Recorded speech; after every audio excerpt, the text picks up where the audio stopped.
Y ayer, lo que yo creo que es la nota más importante de esta semana, después del triunfo de Donald Trump, incluso más que lo de Padres y más que otros temas importantes, pero este tema central.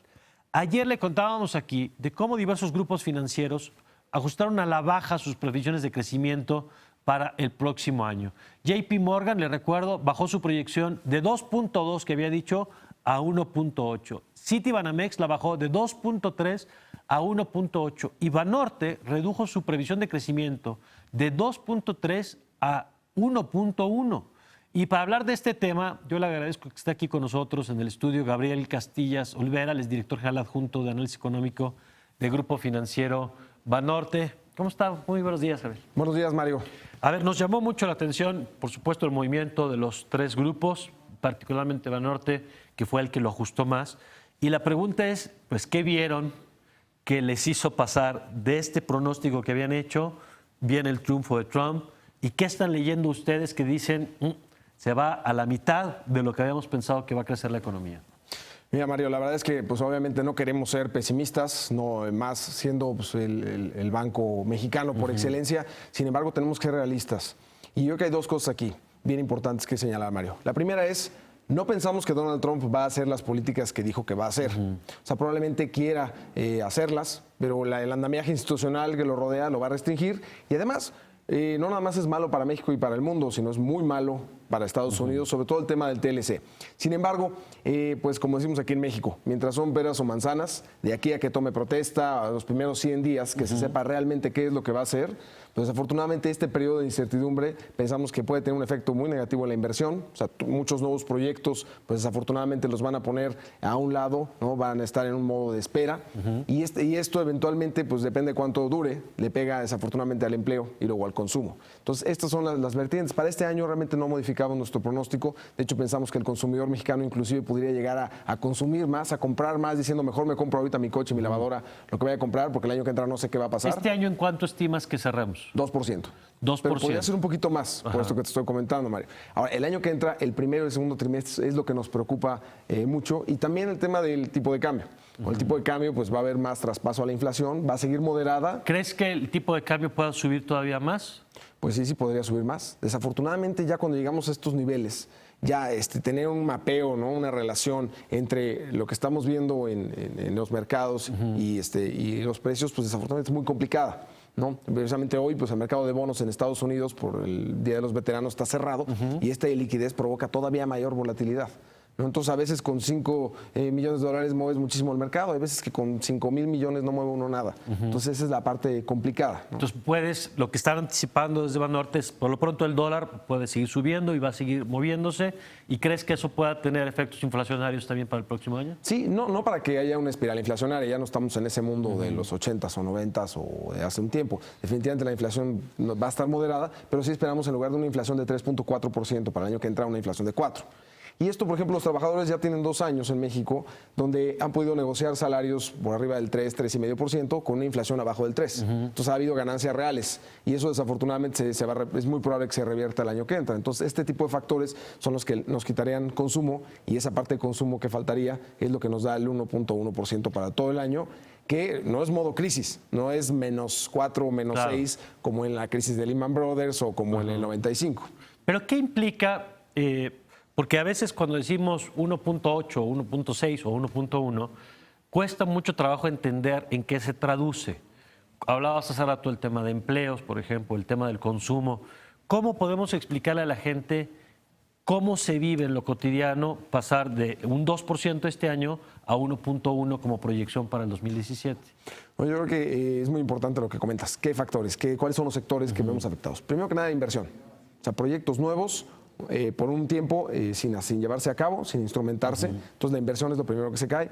Al desacelerarse la inversión, desacelera el empleo.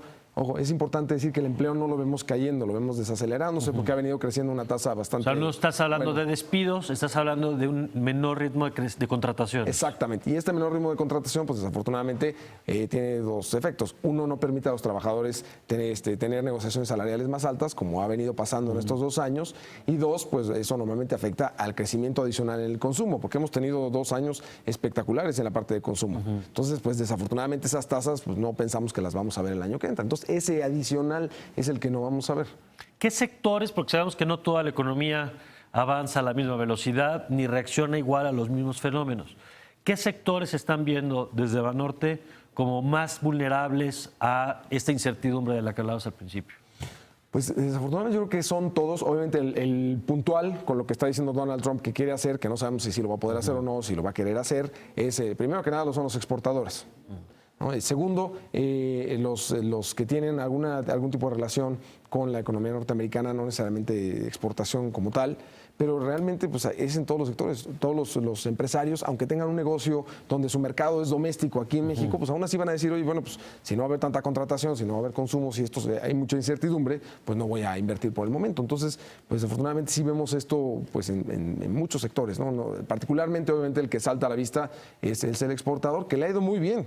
Sí, pienso, por ejemplo, te escucho y pienso en el sector automotriz, que es de los que claramente ha crecido en los últimos años en México a partir del modelo de libre comercio. Es decir, la idea de poder traer tu planta a México y desde aquí llevar los autos a Estados Unidos, y que abiertamente Trump dijo más de una vez que estaría pensando poner algún tipo de impuesto para los autos que regresen a Estados Unidos, ¿no? Claro.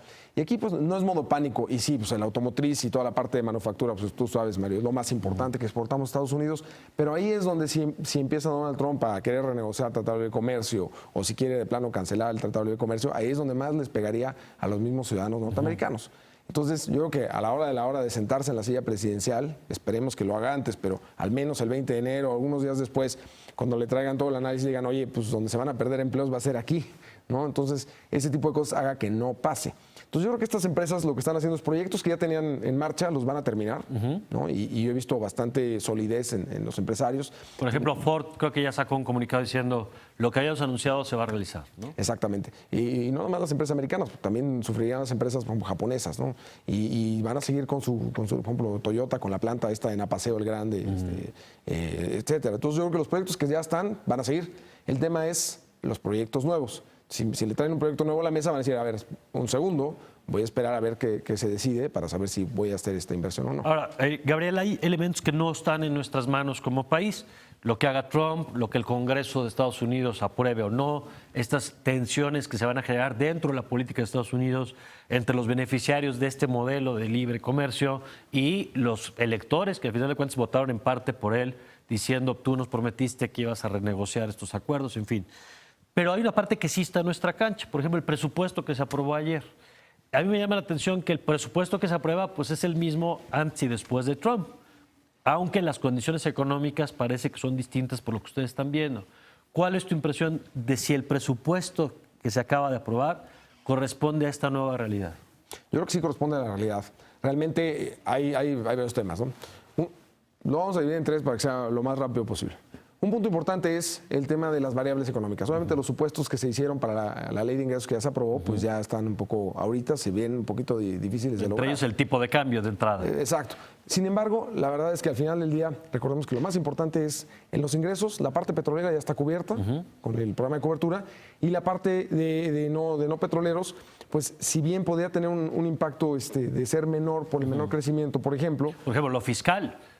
Si se cumple esta proyección que ustedes tienen, la recaudación de un crecimiento de 1.1 es muy distinta a la proyección, a la recaudación de una economía de 3%, por ejemplo. Exacto. Sin embargo, yo creo que hay dos cosas importantes, ¿no? El SAT se ha vuelto mucho más eficiente y ha habido ganancias de recaudación bien importantes.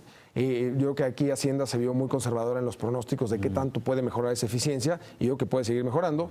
Y por otro lado, también tenemos el tema del remanente de operación del Banco de México, que es muy probable que lo tenga. O sea, en diciembre del año pasado el tipo de cambio acabó en 17.20. Que a ver, si este remanente es cuando el Banco de México compra, obtiene el dólar, está a 17, y si lo coloca ahora está en 21, ¿es eso? Sí, pero ni siquiera tendría que colocarlo, ¿no? Estamos hablando de que automáticamente las reservas, pues tienen, como se están en otras monedas. O sea, la reserva en dólares hoy vale mucho pesos. más. Exactamente. Entonces, ese resultado, esa utilidad de operación, se le quitan algunos gastos, algunas reservas de capital y eso queda. Entonces, la verdad es que obtener cerca de 150, 200 mil millones de pesos de parte del remanente de operación del Banco de México, que ojo, algo bien importante es que Hacienda no lo toma en cuenta en su presupuesto por ser algo que no es recurrente. Sí. Pero de todas maneras, pues es muy probable que esté ahí y eso también ayuda a Hacienda. Recortar más el gasto yo creo que podría llegar a ser irresponsable, porque si recortas más el gasto de lo que ya está recortando, que ha sido bastante fuerte este año, lo que puedes provocar es que el PIB crezca menos y entonces ya te metes como el perro que persigue su cola, donde por gastar menos PIB, menos ingresos, Sí. y además recordemos que siempre la deuda y el déficit siempre lo dividimos entre el PIB, ¿no? Entonces el PIB menor tampoco te ayuda Claro. a lograr esos cocientes. Claro. El tipo de cambio, que es una discusión que tú sabes, en México siempre hemos estado muy sensibles, históricamente por el tema de las devaluaciones. Aquí hemos visto una depreciación importante del peso, no ya con los efectos de pánico de otros momentos, pero claro, ya ves el dólar a 21 pesos y preocupa. Tu opinión, Gabriel, desde Banorte, con la política del gobierno mexicano de no intervenir en los mercados para tratar de frenar este tema. Yo creo que es una situación bien delicada, porque el peso mexicano se ha vuelto de las monedas más operadas en los mercados emergentes. Era la moneda más operada, ahora es la segunda más operada después del yuan de China. Entonces, pues realmente los movimientos, los flujos, es una moneda que se cotiza todo el tiempo, ¿no? Los 7 días a la semana, 24 horas al día, con volúmenes de más de 130 mil millones de dólares al día. Entonces, realmente, ¿cómo se le pone uno enfrente al mercado? Entonces, yo creo que está bien, tenemos este tipo de cambio flexible que nos ha ayudado a que ese sea la variable de absorción de todos estos choques y que no lo sea el empleo, que no lo sea el PIB, porque la depreciación ha sido muy significativa, ¿no? En junio de 2014 estábamos alrededor de 13. O sea, ha sido de junio de 2014 a la fecha ha sido una depreciación muy El significativa. 50% prácticamente. Prácticamente, y no hemos visto esos efectos en la inflación, ni en el empleo, ni en el PIB. Entonces yo creo que eso es clave, y en ese sentido que el Banco Central y la Secretaría de Hacienda por medio de la Comisión de Cambios han hecho bien, y también han hecho bien en no drenar reservas. El tema es que depende de las acciones que haya tomado el Banco Central en el año, pues obviamente los participantes de los mercados esperan algo, ¿no? Si en febrero, cuando no había un punto particular, estaba el tema de China, ¿no? Que preocupaba, pero hicieron 50 puntos base.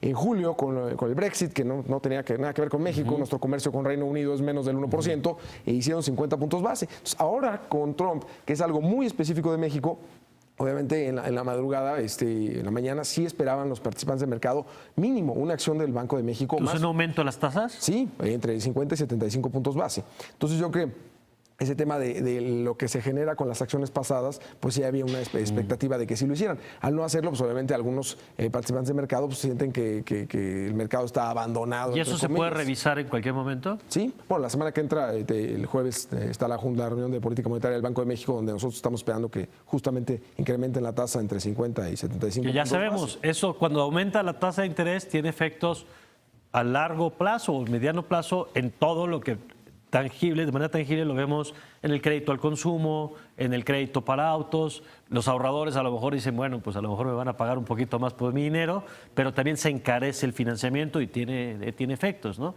Sin duda, Mario. Nada más que aquí hay un tema bien importante. Sí. Como venimos de tasas históricamente bajas, entonces esto lo que ayuda, y una parte que no es tan afortunada, que México no está muy bancarizado. Entonces, pues como que sí hay, o sea, si Hay uno hace margen. análisis, hay margen para subir tasas sin tener un impacto muy importante en la economía. Entonces yo creo que pues ha hecho bien el Banco de México y probablemente lo haga el próximo jueves si el mercado se lo permite, a ver si no tienen que intervenir, o no intervenir, sino subir tasas en una junta no programada tan pronto como hoy o el lunes, ¿no? Yo creo que ahí pues van a tener que evaluar, no es sencillo hacer esta evaluación, tiene que ver los flujos, qué tanto se está depreciando el peso con respecto a las otras monedas emergentes, etcétera. Pero sí, yo creo que esa sería la acción prudente de llevar a cabo. Bueno, pues ahí está el tema. Aquí quisimos platicar justamente, nos llamó la atención el caso de Banorte y queríamos presentárselo. Ahí está la proyección, menor crecimiento económico, vamos a ver el tema inflacionario, cómo se va comportando, vamos a ver si Banco de México reacciona a este tema de las tasas de interés que nos apunta aquí Gabriel. Te agradezco que nos hayas acompañado y ojalá podamos conversar porque el tema económico va a estar muy movidito en los próximos meses. Sin duda, Mario, un gusto siempre estar en tu programa y la verdad es que saludos a todos. Muchas gracias.